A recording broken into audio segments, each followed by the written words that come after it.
Well, hello, everyone, and welcome back to another episode of the Ricecast. I am sitting across the table here from Dr. Pastor Willie Rice. Pastor Willie, how are you today? Doing great. Good to be with you here in this week after Easter. Pastor, you're looking undefeated. Well, the Tampa Rays are undefeated. Just right? like the Tampa Bay Yes. Rays. That was a good setup. Yeah. Of course, unfortunately, they play baseball every day. So by the time this podcast goes out, that could sometimes twice a day. Yeah, it could well not be not true. But I think they've set some record, first time in best start in 20-some years. Yeah. Better than the Yankees and the Red Sox and all those awful teams. Sorry, too. No, we love all the Yankee Red Sox people. But the Rays are doing quite well. They're undefeated at this point in the year, and they're the only Major League Baseball team to have done so in at least 20 years, I think. I've every time I look, it's another stat that they're setting some record. Amazing. Run differential. Winning 11 games is hard to do. Yeah. And to win the first 11, well, that's quite a feat. So let's hope it continues. That's what I said. Pastor Dan over at Seminole tells me, well, they're not going to win all 162. They're not going to go 162 and 0. Maybe we will. I said not with that attitude. Not with that attitude, they're not going to win all 162. We're going after all of them, baby. Give me every one of these games. I got no plans of losing this year. It is fun. You did mention Easter. Pastor, any thoughts on this last Great week? weekend, it just, of course, you hear this at many churches, but it really was a tremendous weekend at Calvary. We had huge crowds, as Easter is always known for that, but these were the biggest since before COVID, and goes back a few years. It was just a tremendous attendance on all 4 campuses, and just great reports, lots of enthusiasm. The music and the services I sat through was just superb, extraordinary worship. It was a wonderful time. And the only way to pull it off is literally hundreds of volunteers behind the scenes doing things that don't get, applauded, don't get often called out. So I just want to thank everybody who worked so hard. We had people up well before dawn at Crystal Beach setting up for what was a sunrise service out there. Yeah. And, hours before dawn, staff and other people. I'm just grateful for everybody's hard work to make the weekend what it was. 3:30 a.m., I think I remember Nick Grosseibel and the team. Some of our people were out before 4, yep. Unbelievable. Yep. Unbelievable effort and really just a special week. I feel like I say this every year. We've done the podcast for a couple years now. But if that Good Friday service is not on your radar, you got to start. You got to get into the Good Friday service. It's packed. It was a great crowd, and maybe the biggest crowd we've ever had for Good Friday. And it is just such a special service. I found myself wiping tears away. So many people did. Again, the musicians did such a wonderful job. I'm grateful for all of them, and so it was a really wonderful weekend. Special weekend. Hopefully you were here. Hopefully you were able to be a part of it. We had lots of people join online. The Good Friday service is at noon. We had a great crowd online for that. Very active, engaged, thankful that we were offering that. They would drop out towards the end. My lunch break's over. Thanks for doing this. And just a great week, man. There's just a great energy in the office this week. You just tell when, man, it was just a fun week for sure. You feel recovered now? You preached 4 of them. That's a good run. Yeah, 4, and then the Good Friday, so probably I guess 5 services, and it was yes, it was great. We rested a little bit on Monday, so kind of I've learned through the years I need a little bit of recoup time, otherwise it hits me on Tuesday and Wednesday. But again, just so thankful for everybody and all their hard work. Absolutely. If you missed the Easter service or the Good Friday service, you can watch both of those on the Calvary YouTube channel. I'll put the links in the show notes. You can check that out. But now we turn our eyes to the future. Coming up on a very fun Sunday here. The first one, I'm very excited about. I think everyone's very excited. We are announcing our X-150 We have a fun X-150 impact announcement. Right. Obviously, it was just a little over 2 weeks ago we actually made our commitments to X-150. We have shared updates with some of our leadership teams over the last 2 weeks, but we've not shared a number publicly, and that's because it really does take a few days to get all of it in. Even after you have a commitment Sunday, there are a number of people who are making commitments online, or they weren't there that week, or, again, they didn't think about that week and out of town or whatever. So we've seen that number climb over these last 2 weeks, and I'm really excited to be able to share where we're at. It's a great number. It's a great reason to celebrate and give thanks to the Lord, and we'll be talking about some next steps there. But, yes, we'll be sharing that this Sunday. You're going to want to be here. You're going to want to be at Calvary this Sunday as we celebrate that, because it is very exciting. And I've already said too much. I'm not giving you any more than that, listener. Right. Yeah. You're going to have to come on Sunday. But it is very exciting. That's all I'll say. And we're also kicking off a new sermon series. So that's what I really wanted to talk about kind of for the meat of our podcast today, because I think it's a very timely series. But I won't say more than that, Pastor. If you would, just share with the listeners a little bit about this sermon series we're kicking off this coming Sunday.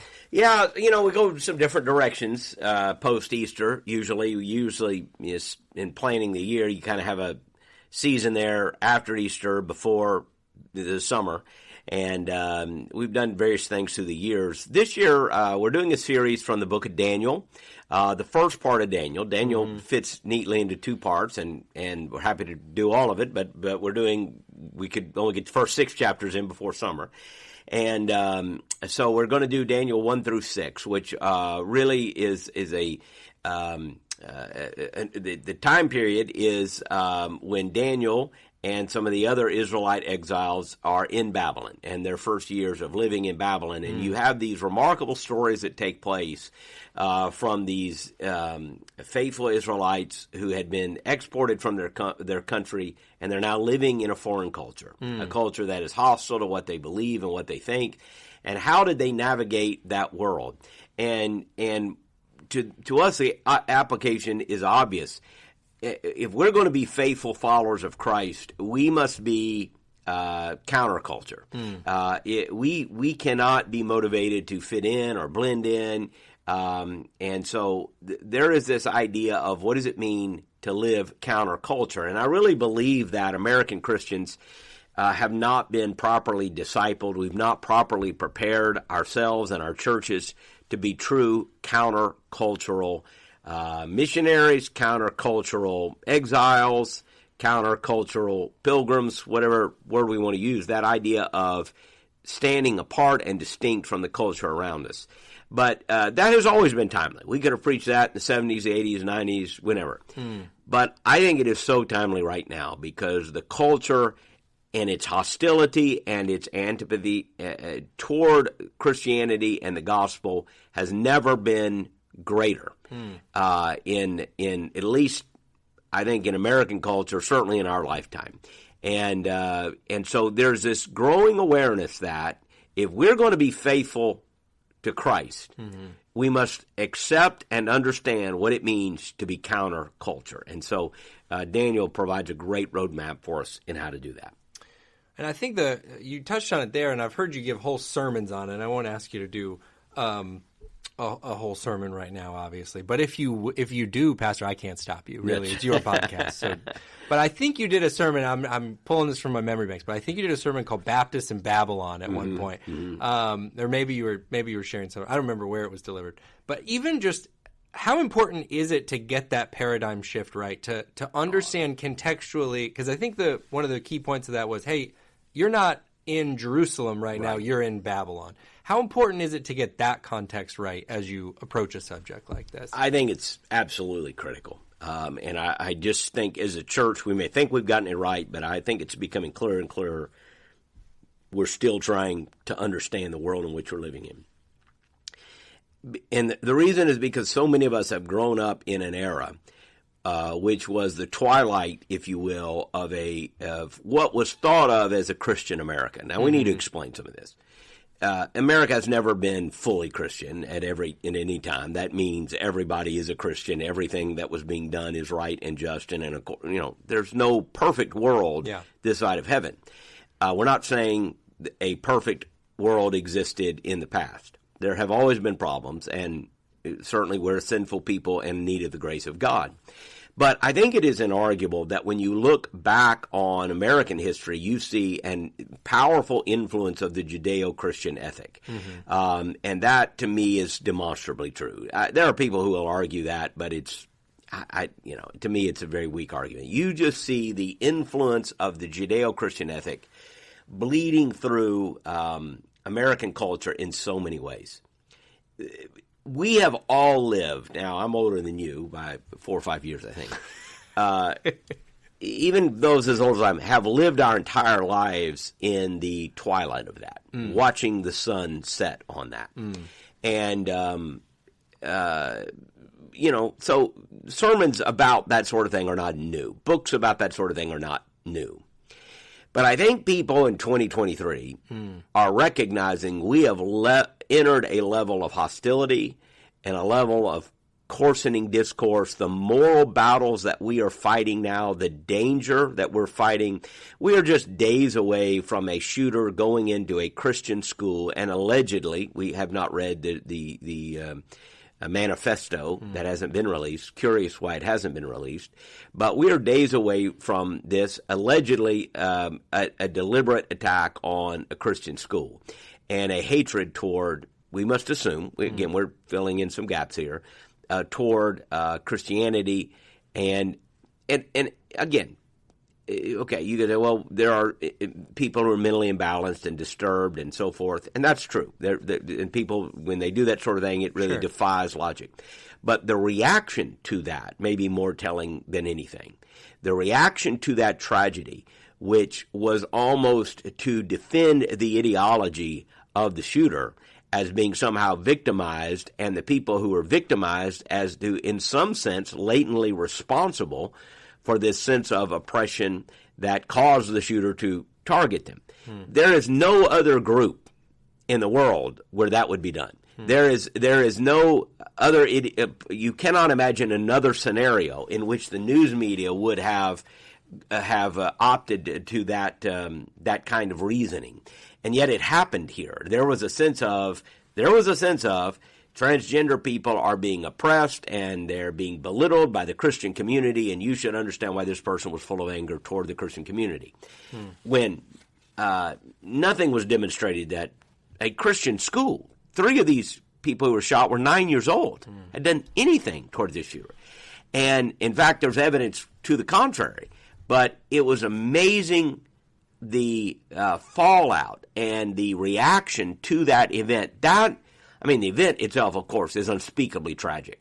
But the way in which people processed that and reacted to that demonstrates as much as the incident itself how far gone we are. And I think the idea of we are living in Babylon, I'm still not sure we have fully gotten, but we better get it. Because we definitely are not in Jerusalem. And when we say that, we're not in a place where the general consensus is a worldview, a theological basis that there is one God and certain things are transcendently true.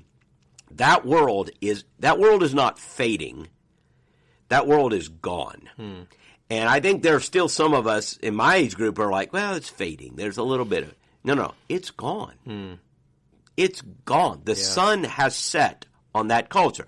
Now, I'm not ruling out renewals or revivals, and we pray for that because, as G.K. Chesterton said, Christianity knows its way out of the grave. And so, again, God does things like that. But from a cultural standpoint, the rejection of the Judeo-Christian ethic is now complete. It's complete. And we are now living in a thoroughly pagan culture. And that's what we're dealing with. And that's, to me, not an overstatement at all. That's not being bombastic or uncaring or unloving. It's a statement of fact. So we must now understand what it means to be believers in Babylon. And again, this is where Daniel and the other Jewish remnant were. They were in a Babylonian world with Babylonian philosophy, culture, traditions. So while we've touched on this in the past, we just felt like it was so ripe and ready to go back to the book of Daniel and to talk about counterculture. You know, I don't think we brought it up here on the podcast, but we had a group from it's just interesting as you maybe start to look ahead when you talk about where you're heading. We had a group come back from London, and I remember a story, I think it was with Amanda, who was going door to door, and she's praying over someone, and they stop, if I remember the story, they stop her and say, "What are you doing? Like, what is this practice?" Yeah, she told a story. My daughter was one of the chaperones on a recent mission trip to the London area. And again, you're talking about the cradle of evangelical Christianity, the cradle, and maybe not the cradle of the Reformation, but certainly of the missionary movement. William Carey goes from London, and so on and so forth. Charles Spurgeon, and on and on and on. You know, this is Britain. This is London. Right. This is in some ways the apex of Western civilization right there in England. And yet, as she was praying for an elderly lady, literally the lady did not know what she was doing. It was like, I've never seen anyone do this. And so while there is still this vestige of Christian tradition in the Church of England, and we watch the ceremonies coming up, we'll watch the coronation of the king, and there will be clergymen and scriptures read, no doubt, and prayers made. But the vast majority of people in England do not go to church, haven't gone to church in years, or perhaps never, and do not believe in or follow the gospel of Jesus Christ. So what you're seeing is the vestige of the old world is still there. Some of the traditional remnants are there, but it's gone. It's gone. And when it's gone, when the belief system is gone, it's just a matter of time for the traditions themselves are gone. So, or they are just complete. Maybe we're at a place where if they're not gone, they're just completely empty. Sure. They're just completely empty. You're doing it because that's what you're supposed to do, but it's devoid of any real meaning. Now, again, people would say you're being too dark, you're being too dramatic. Look, I don't think we are anymore. I just don't know that you can overstate the darkness of the hour and where we are culturally. I think a lot of people in the church are just waking up. I think we're still trying to operate in a paradigm that maybe existed 20, 25 years ago, where, again, in the twilight of this Judeo-Christian culture, the church growth movement had some success as churches thought, how do we get people to come to church? We'll do a better this, we'll do a better that, we'll have a better music, better show, better lights, whatever. We'll have a coffee bar and invite people, and they'll go. Now, all of that has its place, I suppose. I think that world is gone. People are not. There is no memory reflex of, I really should be in church. There is a sense of people going to church are the ones now thought of as mentally imbalanced. To believe in the moral teachings of the Bible now, you're not just in a minority. Now you're in a minority that something is wrong with you if you believe that. How dare you believe those things? And that's the world in which we are living, and that is the world in which we must discover what does it mean to be faithful. What do you think is, and I'm sure this is a complicated and nuanced question, but just curious your thoughts.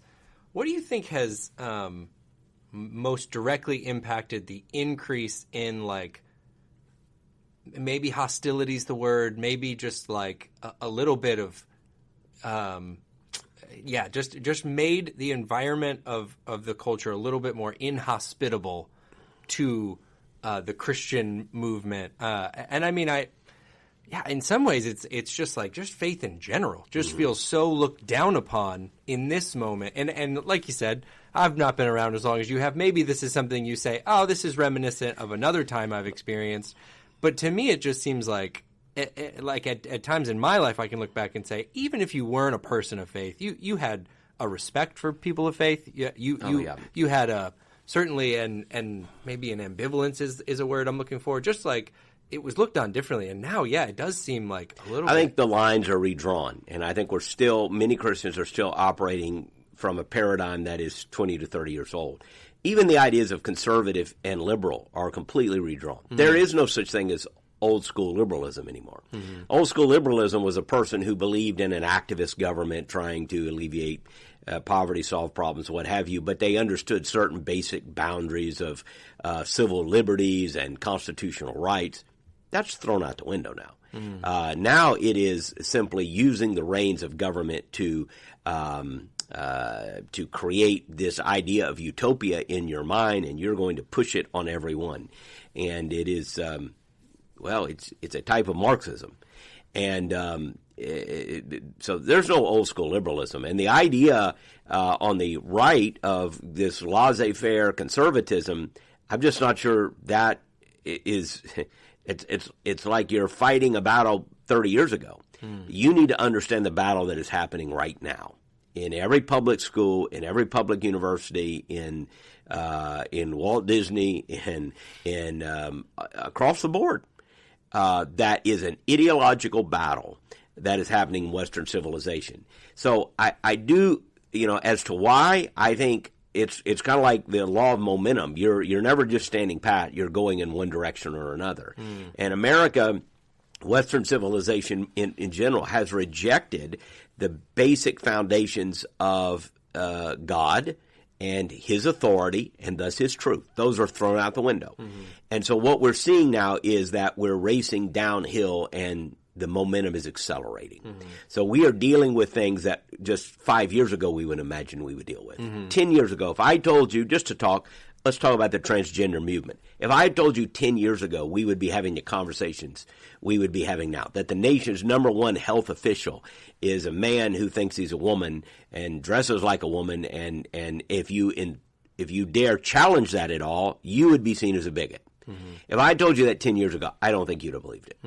If I'd have told you 10 years ago that, a championship collegiate swimmer, a female, gets beaten by a biological male who now identifies as a woman, and the NCAA actually celebrates that, and then when that woman speaks out about that, she is attacked by men dressed as women, all in the name of women's rights.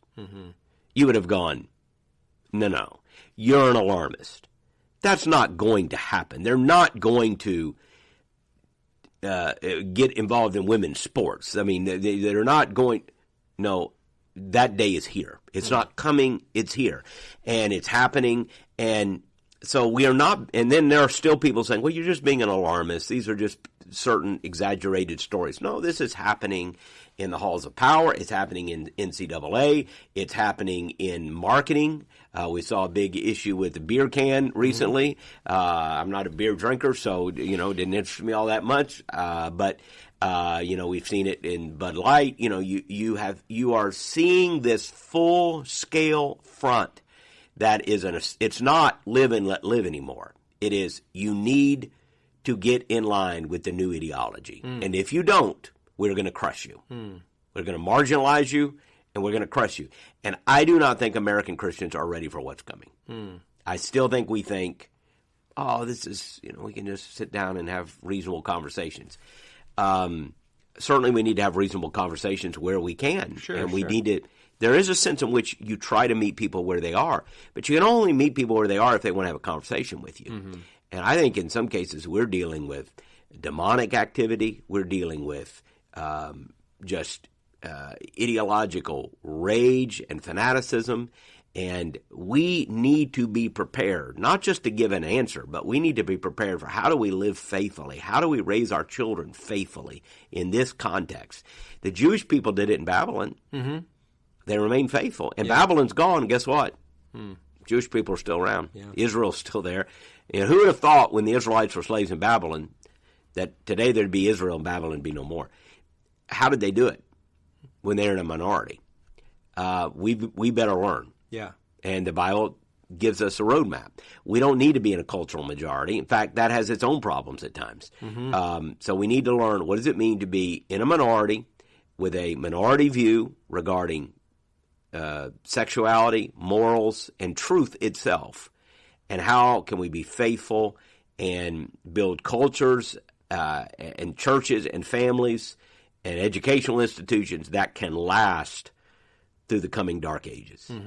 Because I think that's exactly where we are. We're on the precipice, if not in, a kind of coming dark age. So how do you build pockets of light in the midst of this darkness? that's where we are. So as we head into this, and I'm sure we'll unpack this, week to week. But you talk about being a Christian, being a follower of Christ in America. What do you think? Maybe one or two of the most key things. Maybe it's a paradigm shift. Maybe it's a discipline or a practice that a Christian trying to stay faithful, trying to do the right thing, even if culture is swinging this way and that way around them. What are one or two things you got to key in on, you got to focus on in that context? Honestly, church is going to be absolutely fundamental here, and understanding what the church is, and because again, COVID brought a lot of things to light, accelerated maybe some of this societal decline and tension. Certainly, it ripped groups apart. It kind of ripped whatever fabric was there apart. But the idea of church being, well, I can sit home and watch a podcast. Mm-hmm. Now, again, we've talked about this many times before. We're so grateful for our online people. Online is a front door to the church. Online allows us to broadcast our church across the country, really around the world. You're globally famous now as the host of our services. We're grateful for that. Yeah. It's a fantastic, important tool that we're going to lean in, and we wouldn't dare stop it.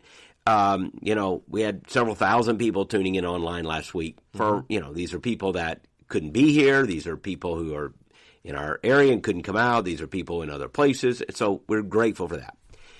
But if you think that is going to be enough to build your faith, that I'm just going to watch, I'm going to get information or get an occasional sermon, I think you need to build in a habit of real connection with real people. We're going to have to build real communities of faith. And even in going to church, it's going to have to be more than a service and an event, and I show up once in a week, and this is nice.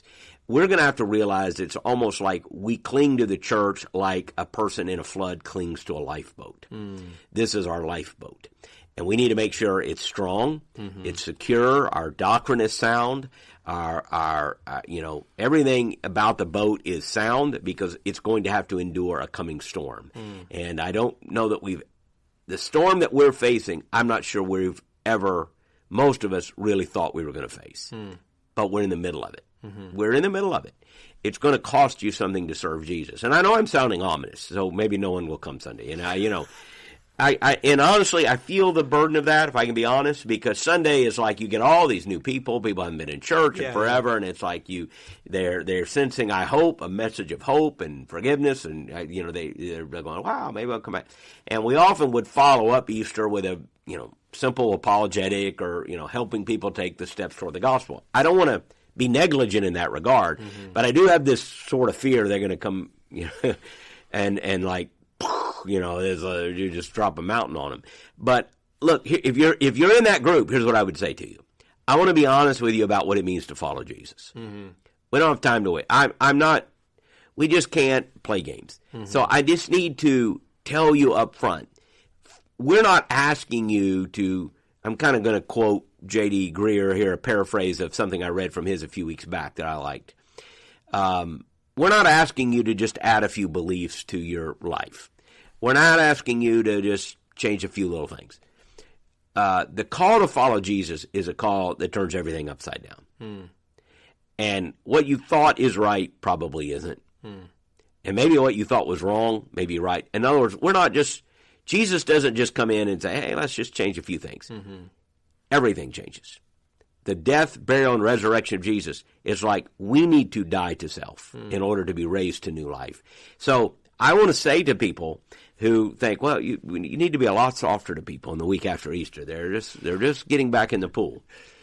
I know that. I feel that. Feel the weight of that. Believe me. But I think we just need to say up front, the call to follow Jesus is a call that says, hey, in some cases, everything you believed is wrong. And we need you to see it. This is a call to die to an old way of thinking and to live to a new way. And it is not a call to be in the majority. It is a call to be faithful to God no matter what is going around you. You must be willing to be counterculture. If you're not countercultural, there's no way you can follow Jesus. There's just no way you can be friends with this culture and friends with Jesus at the same time. And that doesn't mean we're enemies with other people. Sure. But you can't be friends with the culture. Right. And I think that's what makes Daniel such a great book because Daniel is even experiencing degrees of success within this. He's wise. He's winsome. He knows how to relate to pagans around him.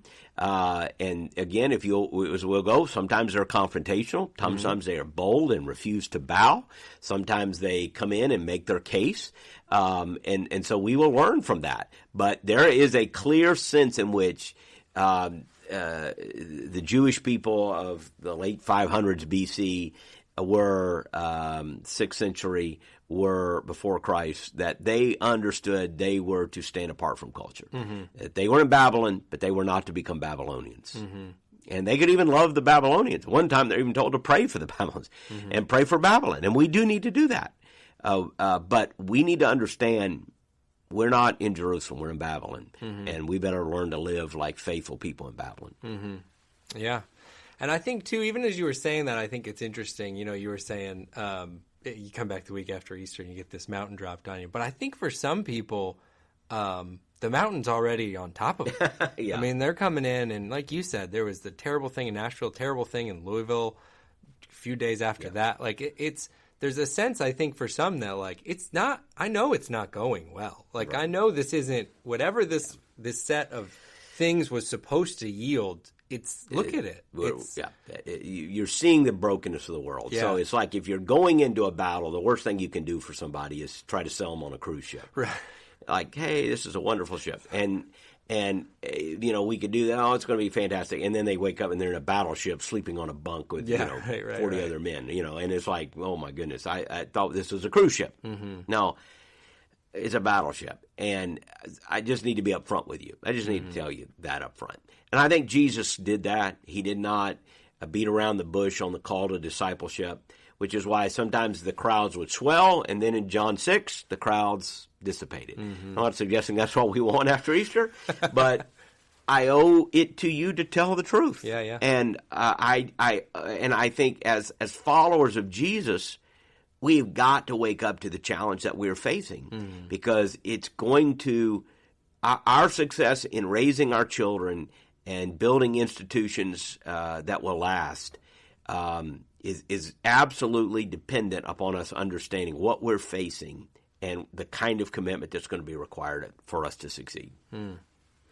Well, it's going to be a great series. I think everybody's looking forward to it as we've been talking about it, and we can't wait to start on Sunday. So we hope that you can come on out. And it will be a good day to be at worship. It always is. So for those of you that were out at Easter, and by the way, still seeing people back, you know, hard to believe, 3 years since COVID, but there were still people who were coming back for the first time. And so, again, we want you. We're glad you're there. It was a great weekend, and I hope you come back. If you're new, came out, we hope you'll come back. And we think it's going to be a great series that'll lead us up really all the way up to the summer through May. And so we're very excited about it. And I think if you'll come, even if it challenges us all, I think it'll be a good challenge. And I think you will learn a lot. Looking forward to it. We hope you can be there. Remember, at Calvary, all the campuses at 9 o'clock and 10:45 on Sunday. Back to the normal schedule, 9, 10:45. Took me a second. I don't know if you heard. I had to re-crunch the numbers. Yeah, we had 82 services on Easter and, meeting all crazy hours. But different ones, But 9, 10:45, all 4 campuses back on Sunday. Hope you can be there. Again, I'll put the links in the show notes that I mentioned for Easter and Good Friday. If you did happen to miss that, love for you to watch it back. Really special times of worship. And thank you for tuning into the podcast. We love our Ricecast family. We love hearing from you. Never hesitate to reach out and let us know how we're doing. Direct them to me though. You can because if it's not going well, it's probably on me for that. So just send all the comments to me or to Ron Cooney. He would be another good one. He loves getting notes. Love Ron. So anyway, thank you, Ricecast listeners. We'll be back here with another episode very soon.